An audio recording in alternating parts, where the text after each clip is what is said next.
When we look at all the available ancient manuscripts, the Hebrew Masoretic text, the Dead Sea Scrolls, the Greek Septuagint, the Aramaic Targums, the Peshitta, the Samaritan Pentateuch, we find variations in how they're written. They don't always agree. Textual criticism is the process of comparing all of these texts, looking for the original wording of the text. While I was doing some studying, I came across a verse that actually gave a pretty good demonstration of the process of textual criticism. And this is Genesis chapter 22, verse 2, which in most translations say something like, "Take your son, your only son Isaac, whom you love." Now in the Hebrew text here, what we have is, "Kach na et bencha, et yachidcha asher ahavta, et Yitzchak." Now let's take a look at this word for word and translate it literally from the Hebrew. Kach means take. Na means please. Et bencha is your son.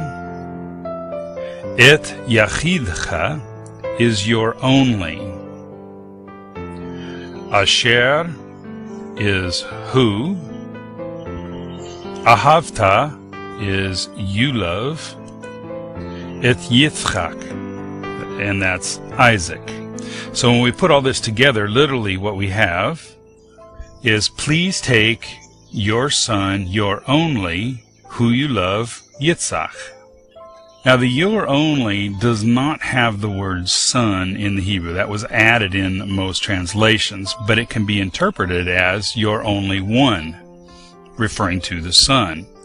The problem with that is that Abraham had more than one son. He had two, Yitzchak, or Isaac, and Ishmael.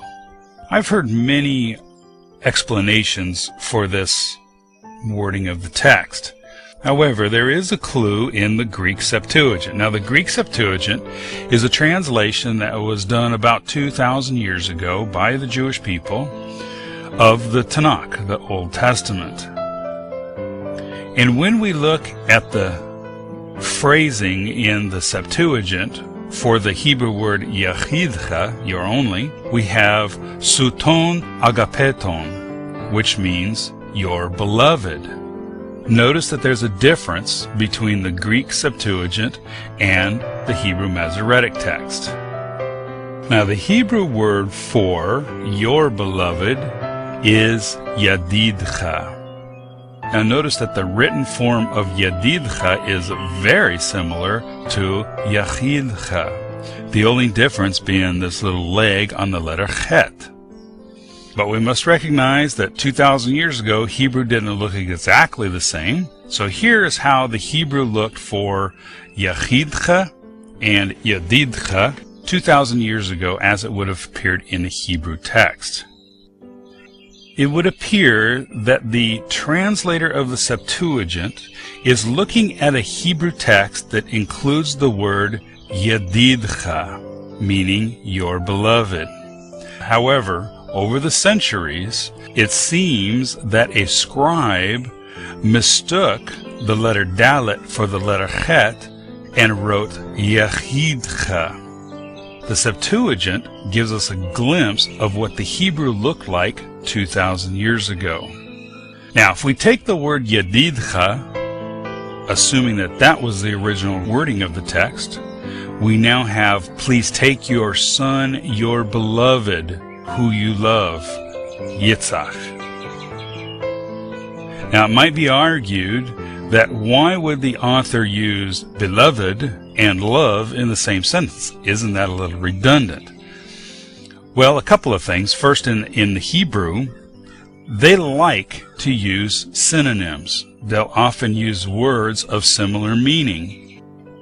The other thing is that the word yadid means beloved, but more in the sense of passion, while the verb ahav is more related to responsibility. So while they are synonymous phrases, they are very different roots with very different meanings. The point of this exercise is to recognize that ancient texts don't always agree with each other, and the Hebrew is not always correct. Sometimes the Septuagint itself can correct the Hebrew text. Now, this is not an isolated example. There are many, many, many examples of this, and if you're interested, there are several books on biblical textual criticism that are fascinating reads and really opens up the eye to understanding these ancient texts.